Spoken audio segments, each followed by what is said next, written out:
Saudara sekalian, saya ingin menyampaikan informasi tentang perkembangan terakhir tindak pidana perdagangan manusia atau perdagangan orang atau TPPO yang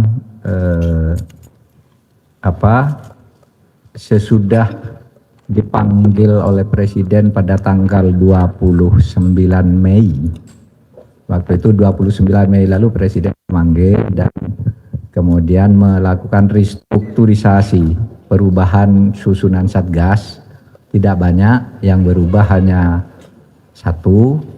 Jadi ketuanya tetap Menko PMK, wakil ketuanya Menko Polhukam, lalu ketua hariannya yang semula Menteri PA itu di Kapolri. Dan pada saat itu diminta oleh Presiden untuk bekerja cepat karena sampai dengan tanggal 29 Mei itu hampir tidak ada produktivitas untuk tindak pidana perdagangan Satgas. Lalu disusun Pak Kapolri menjadi ketua harian, ketua pelaksana harian. Nah, kami ada Menko PMK, Menko Polhukam, ada ketua BP2MI Pak Beni Ramdhani, itu ngurus di situ, ikut pengendalian pada pelaksana itu. Dan Bapak Presiden waktu itu meminta agar pada bulan Juni, karena waktu itu bulan Mei, pada akhir Juni supaya menunjukkan kinerja yang jelas dan melaporkan kepada Presiden. Oleh sebab itu hasil kerja sampai bulan Juni ini saya laporkan, tetapi karena ini sudah tanggal 4, maka laporan terbaru kami terima dari Mabes Polri. Kemarin saya melihat sampai Juni itu ya masih kurang sedikit yang belum masuk, sekarang ada tambahan, sehingga laporannya sebagai berikut. Berdasarkan data Satgas TPPO, data dari tanggal 5 Juni hingga 3 Juli kemarin, ya, Satgas TPPO Polri, Satgas TPPO Polda dan jajaran yang mengolah berbagai informasi dari berbagai sumber, terutama dari BP2MI, ini sampai hari ini kan penersangkaan terhadap 698 tersangka. Jadi dalam 1 bulan tersangka 698 orang dari berbagai daerah di Indonesia. Dua, langkah ini diikuti dengan penyelamatan terhadap 1.943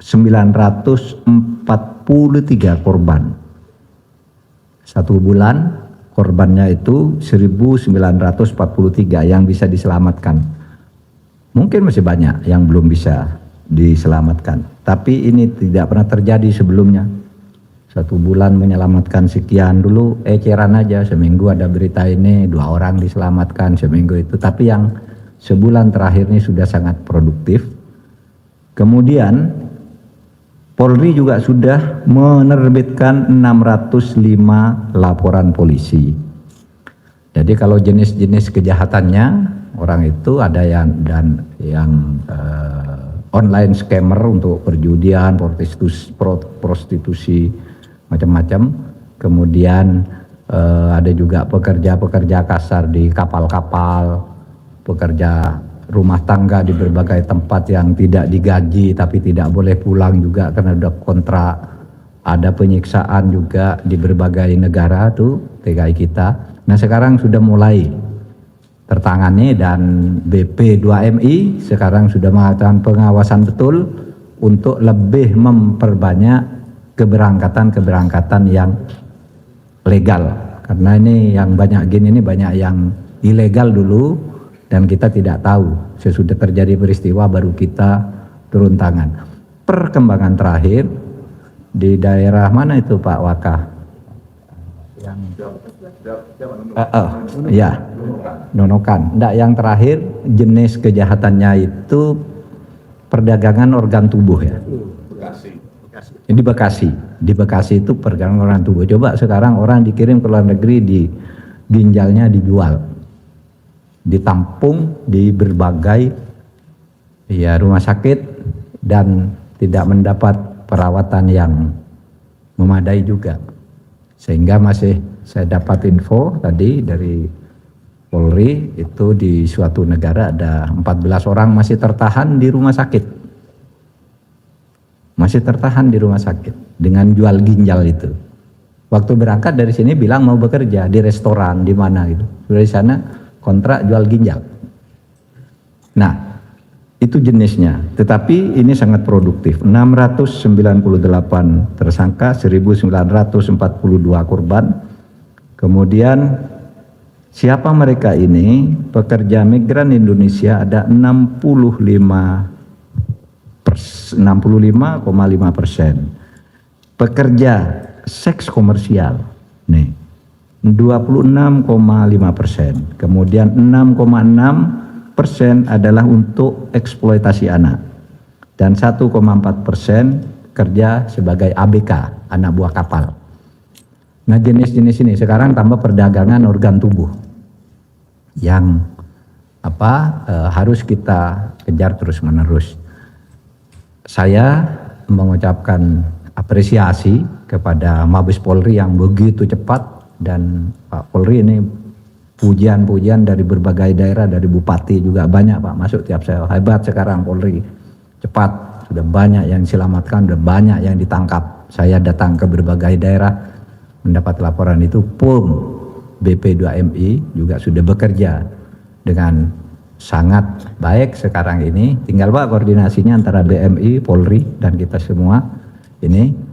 Nah, itu soal penindakan hukum. Nah, soal-soal lain yang sifatnya kebijakan, nanti saya minta Pak Muhajir selaku Ketua Satgas untuk menyampaikan di sini. Kemudian sesudah itu Pak Beni Ramdhani dari sudut kebijakan ketenagakerjaan, ke PMI-an, bukan ketenagakerjaan, nanti Bu Ida Posiani ke PM-nya, Pekerja Migran Indonesia. Saya silakan Pak Muhajir. Terima kasih Prof. Mahfud, Menko Polhukam. Rekan-rekan wartawan, jadi gugus tugas, jadi penanganan perdagangan orang ini ditangani oleh sebuah gugus tugas yang dibentuk berdasarkan Perpres nomor 22 tahun 2021. Dan waktu itu yang diangkat menjadi Ketua Pelaksana adalah Menteri PPA, Pemberdayaan Perempuan dan Perlindungan Anak. Kemudian kita adakan evaluasi, kelihatannya atau ternyata gugus tugas itu memang harus direvisi, terutama dari sisi Ketua Pelaksana, karena memang sebetulnya masalah tindak pidana perdagangan orang ini bobot masalahnya itu lebih ke penegakan hukum dan pidana. Sementara kalau itu ditangani oleh Menteri PPA, itu sebetulnya berkaitan dengan pencegahan dan penanganan pasca kasus. Dan terutama lebih lagi itu kalau menyangkut perempuan, padahal perdagangan orang ini ternyata juga banyak yang laki-laki yang jadi korban gitu.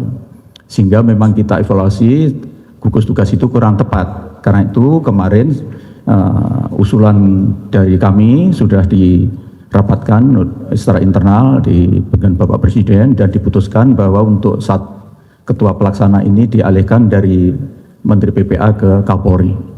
Dan bobot masalahnya lebih ditekankan pada aspek penegakan hukum, terutama dari sisi perkara pidananya. Kalau dari sisi masalah penanganan secara sosial, itu melekat dengan program-program yang lain, terutama di Kementerian Sosial.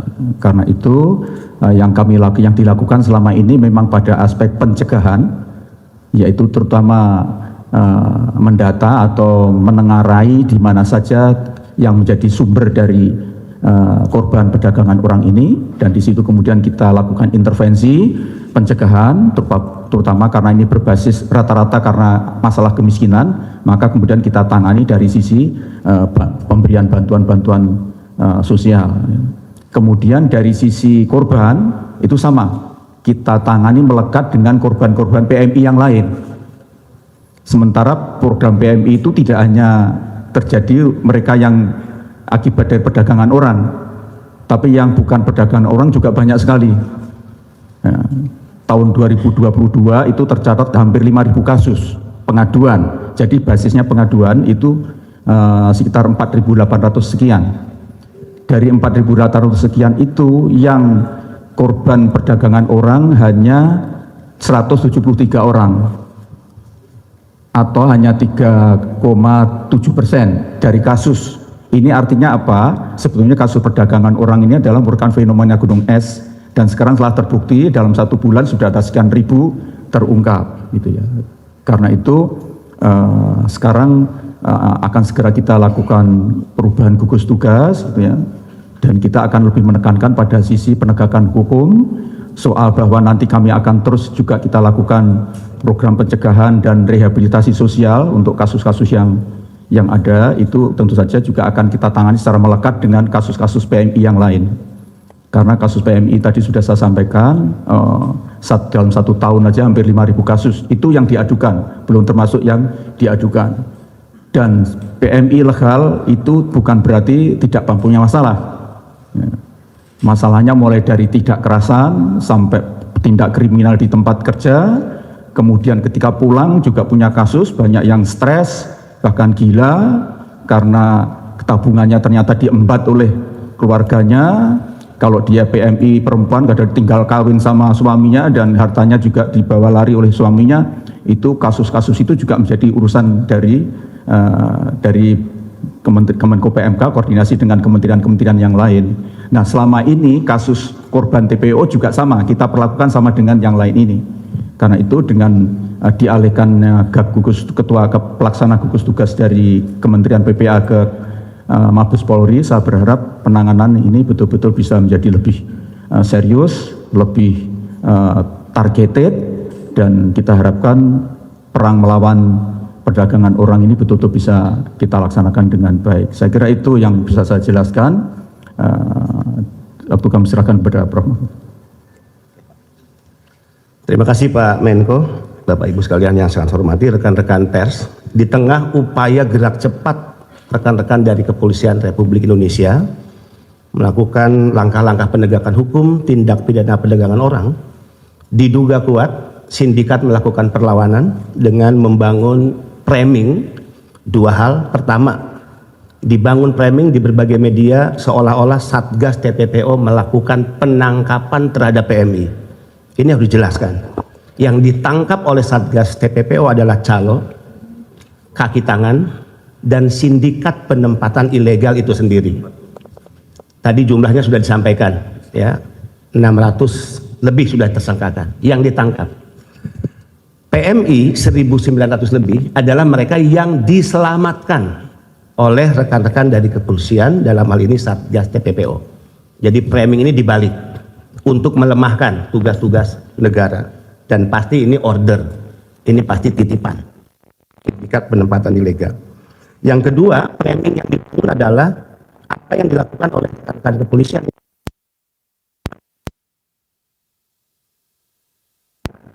Tahun 2020, awal COVID, penempatan kita hanya berada di angka 113.436 resmi ke berbagai negara.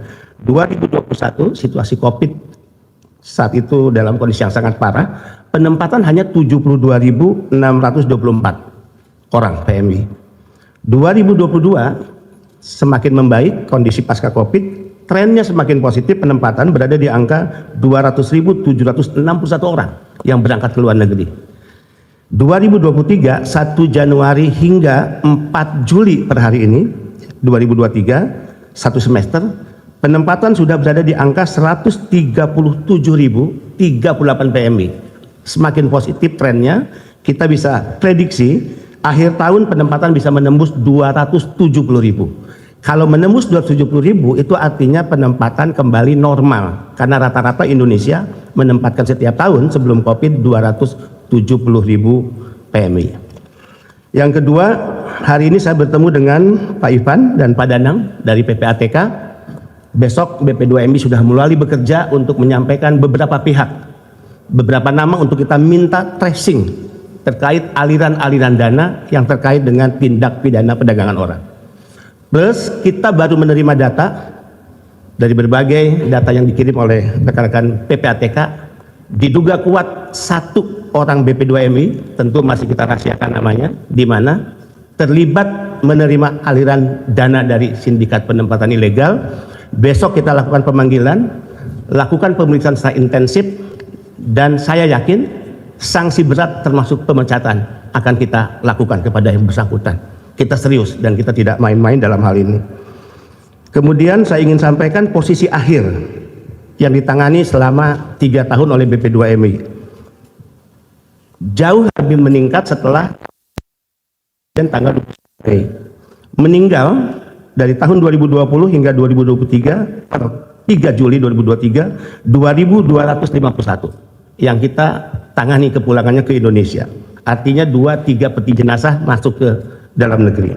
Yang sakit 3.535 orang, dideportasi 102.727 orang.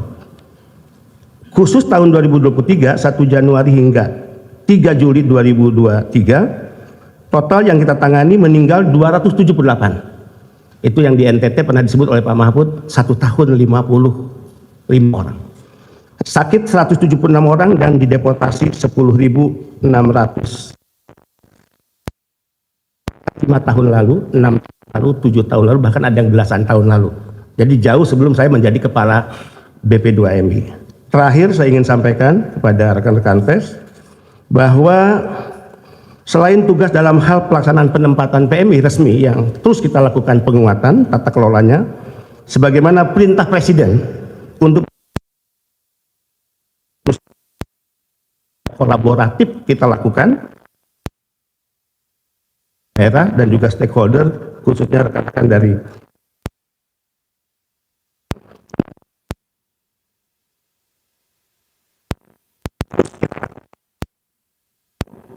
kata berhenti, kita sedang tidak bisa dikalahkan oleh hukum. Ya, negara saatnya hadir, hukum harus bekerja dan negara tidak boleh kalah. Kami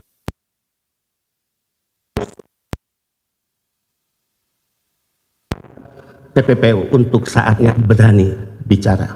Terima kasih.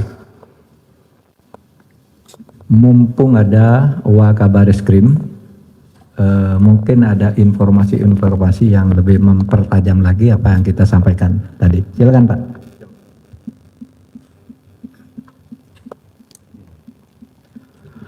Terima kasih Bapak Menteri Polhukam, yang terhormat Bapak Menteri Polhukam, Bapak Menteri PMK dan Bapak Kepala BP2MI, dan para hadirin sekalian yang saya hormati rekan-rekan wartawan. Mohon izin Bapak Menteri, tadi Bapak Menteri sudah menyampaikan bahwa terhitung dari kami mendapatkan surat perintah dari Bapak Kapolri selaku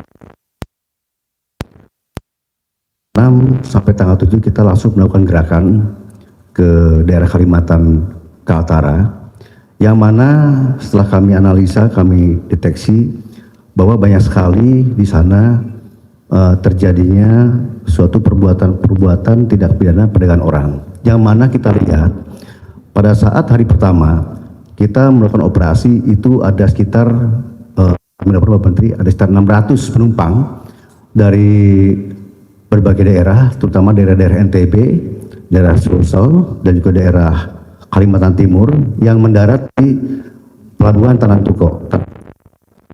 Nunukan. Kami lakukan pemeriksaan dan ternyata dari 600 lebih sekitar itu hari pertama, dan ada korban sebanyak 233 orang.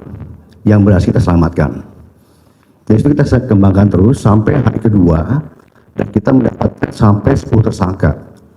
Dan sampai 2 minggu 3 kemudian itu tersangka bertambah menjadi 18 orang, Pak Menteri.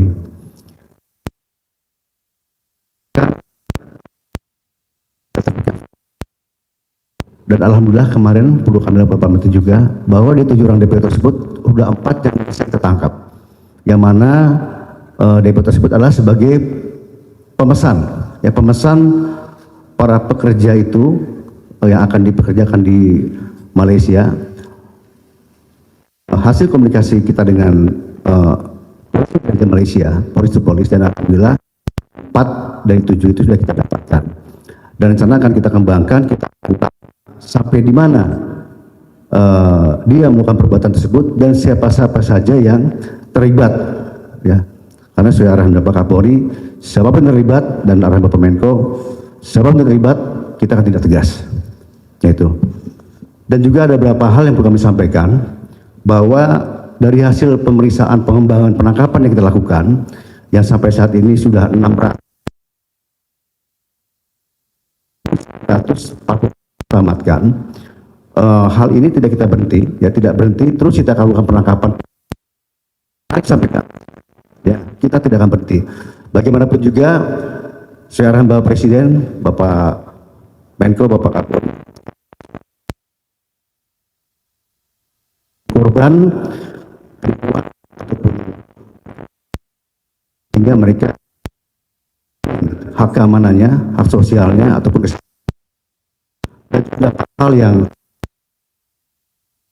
pengembangan terhadap jaringan di seluruh Indonesia, kami meningkatkan juga kerjasama dengan penegak hukum di luar negeri, di antaranya dengan polisi Malaysia dan juga mungkin nanti dari Dirpidum juga akan melakukan kerjasama dengan polisi Myanmar, ya, kaitan dengan yang disampaikan oleh Pak Menko tadi, masalah penjual organ tubuh, dan juga kita kepada masyarakat sampai mereka menjadi korban kembali. Dan yang terakhir adalah melakukan pendidikan lanjutan mengenai potensi keterlibatan instansi terkait. Nah, ini masih didalami dan hasilnya sudah kami laporkan Bapak Kapolri dan mungkin kami akan laporkan Bapak Menko juga. Itu saja kami sampaikan. Terima kasih. Wassalamualaikum warahmatullahi wabarakatuh. Baik, saudara sekalian, demikian tadi keterangan resmi sebulan sesudah realisasi gugus tugas dibentuk oleh Presiden. Dan banyak, ya, saya hanya ingin mengingatkan langkah penegakan hukum ini akan terus digalakkan. Tadi Pak Ketua Satgas Polri yang Wakabareskrim sudah mengatakan ini akan terus, dan saya ingin mengingatkan siapapun tidak boleh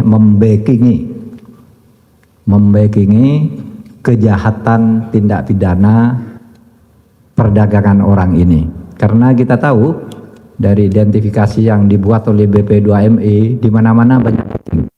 Kemarin Presiden sudah mengatakan dan Pak Kapolri juga menegaskan backing bagi penegakan hukum itu adalah konstitusi.